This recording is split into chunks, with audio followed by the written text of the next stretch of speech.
Hi, I'm Christopher, your Bronze Age nerd. Welcome to Nerd News for the week of April 26, 2021.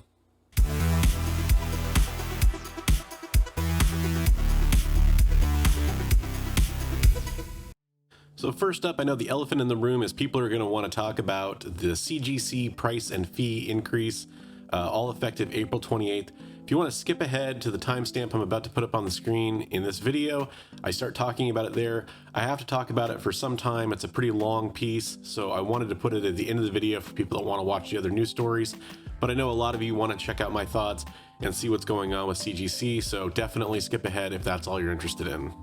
First up, in the most exciting piece of news probably for any Marvel fans this week, especially fans of the MCU, we did get a new trailer that dropped for Shang-Chi and the Legend of the Ten Rings. It's a pretty impressive trailer. We see a lot of information delivered to us. We're definitely, as the title would imply, going to get a new take on the Mandarin. Plus, we also get to see a little bit of a history of Shang-Chi, maybe a little bit more than we expected with seeing him as a child and a few other things in the trailer. It looks pretty interesting. I'll be honest, it didn't grab me as much as a lot of other MCU stuff does, but I'm not really a martial arts, kung fu type of fan. There's a lot of fans of those types of movies. But there's gonna be some pretty interesting stuff that's addressed in this show, and of course I'll want to see it when it comes out, and I know a lot of people are really excited by it, so definitely go check out the trailer now.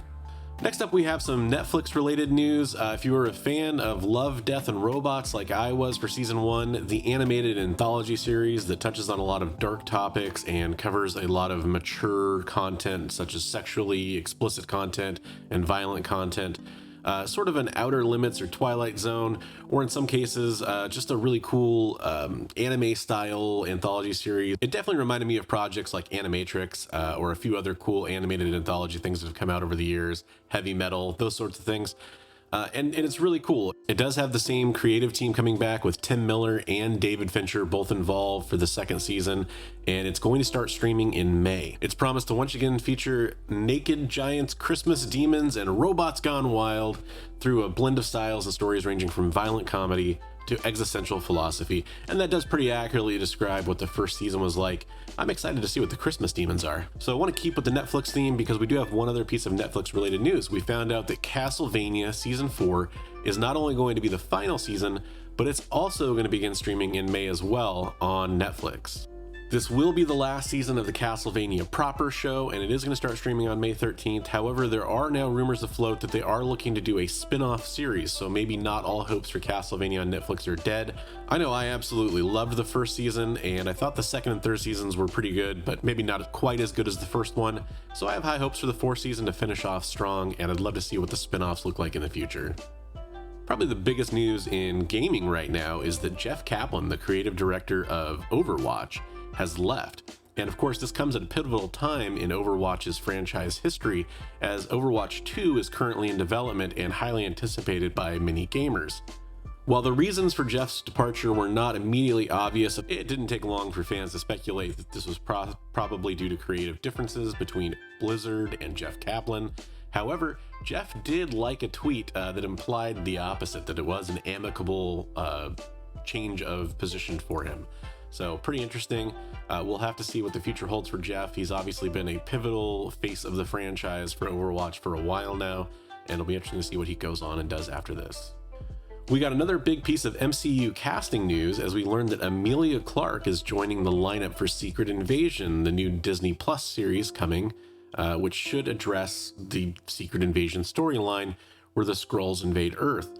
There's been no confirmation yet what character she's going to play, but speculation has ranged between Spider-Woman to Abigail Brand to Varenki, the Skrull Queen. So we really don't know yet who she's going to play. My personal hope, I think she kind of fits best with possibly an Abigail Brand character. I don't really see her as Spider-Woman, but that she could be awesome in that role as well. I'm interested to see what she ends up doing. It's kind of cool to see her join the MCU, and looking forward to hearing more about that news.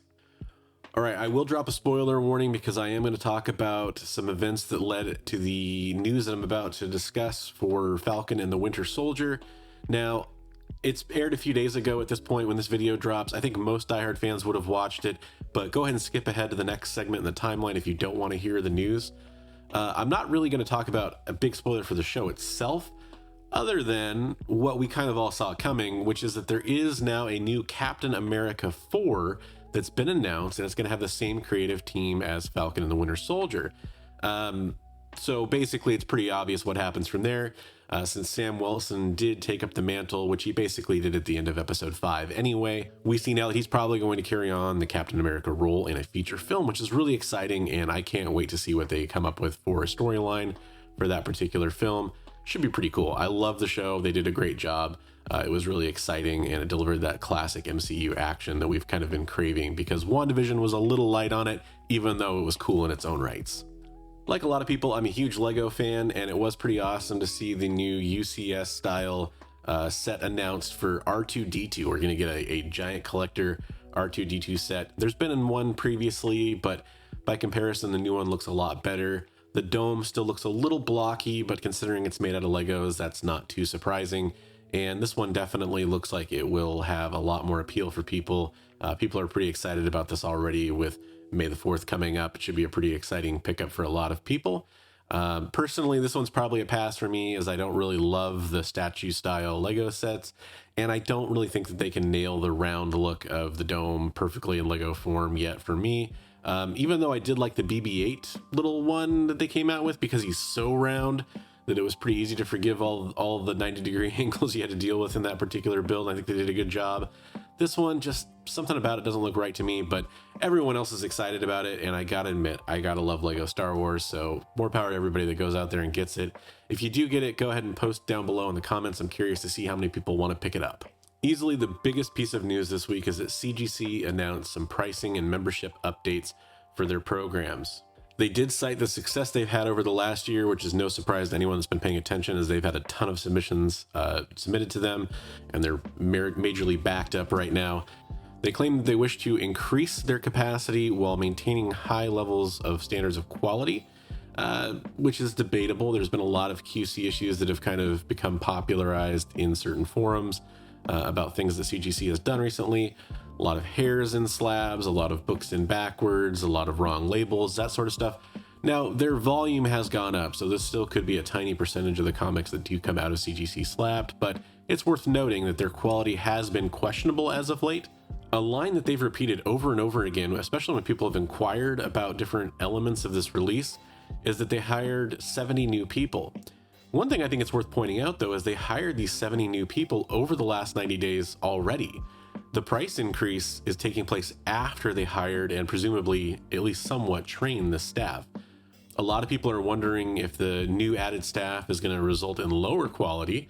I do think they needed to hire staff, so at some point, hopefully they have a good training program in place. I know a lot of places struggle with training, so hopefully they've taken that into consideration. And I'm just going to have to accept on good faith that the 70 people were a good move to hire. They definitely needed more staff. That's obvious to everybody. They also made mention of the fact that they recently acquired an extra part of their facility. That's actually been out there for a while, so that's not really news, but presumably that did factor into this cost update for them as well. So the big deal is that starting April 28th, which is coming right up, there will be changes to the CGC membership tiers. The biggest change that I saw immediately stuck out to me is that you're no longer going to have a discount on grading tiers with the premium membership. Everything else looked the same to me from what I can tell, but that's a huge difference. It means that instead of getting, $2 off on each graded comic or whatever, you're going to get nothing. So that definitely makes a big deal. It adds up over submissions. I want to quote one thing that it seems like a lot of people overlooked, and this is directly from the press release. It said, "Important reminder, CGC memberships purchased prior to April 28th, 2021 will continue to have the current membership benefits until the renewal/expiration date." And I actually had somebody that I'm close with, Johnny from over at Dream of August Comics, reached out to CGC customer service and did confirm this means if you renew prior to April 28th, you will continue to receive those discounts and benefits through your membership year. Now, if you renew or sign up for CG services after April 28th, 2021, you will now be subject to the new fees and the new membership plan. So that's something to keep in mind, but that was confirmed by CGC. And thanks to Johnny over at Dream of August Comics for reaching out to CGC to confirm that, because it's been a question that a lot of people had after reading this press release. So I'm willing to admit there's probably some more nuanced changes that I might miss here. I haven't heard a lot of people talk about them, and from reading the press release, I don't do a lot of more of the classic or high dollar submissions. And if you do, definitely check the table and compare it with the old prices and see if you notice any differences before doing another submission. But basically, the biggest change that everyone will notice right away is that modern submissions are now $22 per item. And remember, $22 per item may not seem like a huge increase, but now there's no discount. So in reality, if you had that premium membership, it's a much bigger increase in price. The second biggest thing that I think most people notice is the value tier is now gone. It's been rolled into economy. Now, this is actually the one bit of good news. If you are submitting these new economy tier books, or now the value's been rolled into economy, it is only $33 per item, which is actually cheaper than it used to be by a few dollars. So that is actually one benefit. However, with your discount, it's pretty close to what the price was before, but it is still slightly cheaper. Also a huge change, the quick press style of submissions is now gone. I did one of those and I had planned on doing another one. I still might sneak one in before the cutoff. It takes a long time to get your books back from a quick press. It took me, I think, 6 or 7 months to get mine back. But if you don't care about how quickly it comes back and you want to go through CGC for your submission and you think a book only needs one press. Now, the big thing about a quick press was that they just went through the process once. They did all the cleaning they would normally do on any clean and press submission, but they just did one press and that was it. If you just do the regular pressing, they'll do as many presses as they feel is necessary to get the book to a better condition. You do have to kind of wonder where they stand on that, because obviously every press is a lot of time. So maybe they cut some corners there, but we just don't know. Either way, that's going away now. So theoretically, they've claimed that their pressing technology, the standard they use now, is so similar that it negated any of the benefit of the quick press, and they think you should go this way, which also sort of sounds like cool speak for you can pay us more money for your presses now. But that does obviously mean that the 15 book minimum requirement for quick press is gone, since quick press is now completely gone, and you'll just have to individually select books to be pressed by CCS as you deem necessary in your submission. My theory is that this is going to send a lot of business to third-party pressers, which most people would argue is probably a good move anyway. I have hit or miss relationships with third-party pressers, and the biggest thing is that I don't have one close to me, so I'm mailing my books a second time somewhere else, which increases the potential for damage. I did like using CGC just for that one element of that, but I probably will be using third-party pressers pretty much exclusively from now on as well. The difference being maybe for some of the economy tier books, I might decide to let CGC press them, CCS press them, but still. And probably the next biggest thing is that return shipping prices have increased. There is a table that will show you the estimated shipping costs per number of items that you're going to get back from CGC. I will say it doesn't seem like a huge increase overall as far as the shipping stuff goes, but it is a little bit higher depending on what you were looking at, and any price increase, especially with the tiered submission and the premium discount going away, all those price increases do add up. Which brings us to the upside here, which is, I mean, it's going to cost a little bit more for most people in most situations to submit comics to CGC. Now, I'm of two minds of this. I know a lot of people are extremely upset and they say they'll never submit to CGC again. I know a lot of people saying like, oh, it's just the cost of doing business and this is what they have to do and more power to them. And I definitely fall somewhere in the middle. No price increase to a consumer is going to be a good thing, especially when they're hitting it on all four cylinders and probably turning in record profits. It seems to me like they're doing a bit like what PSA did in the card grading market, where this seems like a price increase basically directed to the fact that they know they're in high demand and they're just going to use market forces to say like, we can raise the price, and that's just all there is to it. And to a certain extent, yes. However, I've had enough problems with CGC. They're minor problems, but they add up. Things like, I fix the grader note issue. If you could fix your grader notes, that would be great.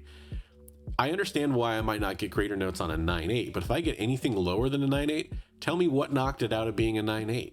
Were there minor spine stresses? I mean, their notes are vague enough as it is. Just tell me what made that book not a 9.8, especially in the lower grades. I want to know what resulted in that. And you do tend to, if you end up like in the mid-grade books, you tend to end up with notes telling you why they marked it what they did. But if, especially when I get like a 9.0 or like a 9.2, I really want to know what kept it from being a higher grade. For example, are there some pressable defects that I might be able to fix on that book? Things like that are pretty important to me. But there's just been a ton of quality control issues and mistakes that CGC has made, and I see no real effort on them trying to explain away whether or not they're going to fix those issues with some of these price increases. And if that's the case, then why should I as a consumer be pro any move they make to increase the prices unless I know what it's going to do for me? They only vaguely mention that they want to increase their capacity. They don't really talk about decreasing turnaround times. So there's not a lot here for me to really be jazzed about as a consumer. That said, I do expect them to increase their prices, and I would expect them to increase their prices again if they continue to be successful, in all honesty. It is probably going to drive me personally towards CBCS more. I'll be honest, I was actually planning when my CGC membership was up to already start using CBCS a little bit more. I really like their pre-screen structure where you can submit one book at any grade you want for a pre-screen, and there's no like 25 minimum. You could submit 5 books. You could say I want one to be a 9.0, one to be a 9.2, one to be a 9.4, one to be a 9.6, one to be a 9.8. And if the book hits that, they'll actually give it to you at that grade for each of those different books. And so you don't have to set one grade for 25 books in a submission, which has always seemed a little draconian in CGC's submission standards. The other thing is CBCS charges you less money for rejecting those different submissions that don't hit the grade. By the way, I think there's actually been an increase to that as well with CGC's new price. So you're not, I think you're paying more than $5. If I can find that, I'll throw it up on the screen here, what the actual new value is. But again, there's just a lot of different ways in which they're going to hit you for a little bit more money here. And I do understand the point of view that, people are making a lot of money off slab books right now. So it makes sense for CGC to take some of that money for themselves. And I kind of agree to a certain point, but I would want them to at least try to make it seem like some of this is a pro-consumer move. This instead seems like hey, we're raising prices, deal with it. Well, I mean, there's just not a whole lot there for me to like. It's definitely going to push me to other grading services a little bit more, or to second guess whether or not I should get some books graded instead of just selling them raw. That said, I will say that I'm probably going to continue to use CGC from time to time. At the very least, I'm planning to do some more submissions right now before this deadline cuts off. And that's the thing, is if you can get your submissions filed with CGC before April 28th, you have until May 28th to actually send the books off to CGC, or at least like have it arrive at CGC, I think. So there is still some time if you want to get in under the old pricing. Plus, remember, if your membership was still going, you still have your old benefits until it expires, until you have to renew after April 28th, 2021. So keep that in mind as well. Just some really interesting stuff all around. All right, so I'm definitely curious to hear what you guys have to say about CGC. There's been a ton of channels and a ton of different people talking about it over the last week, but I want to hear your opinion. So go ahead and leave a comment down below and let me know what you think about these CGC price increases and all the fees and all this stuff. There's a lot to talk about, and I'd look forward to talking to you guys in the comments about it. If you are interested in supporting my channel, I do have a Ko-fi, a donation service where you can support the channel. Again, every dollar you donate does go directly into the production of this channel. And I do appreciate all of you that have chose to donate. That is great. Thank you very much for doing that. It's helped quite a bit, and I look forward to upgrading my equipment someday and just continuing to deliver content that you're enjoying. Guys, it's been another wonderful week in nerd news. I want to thank you all for watching. And of course, I want to remind you, as always, hey, read comics every day.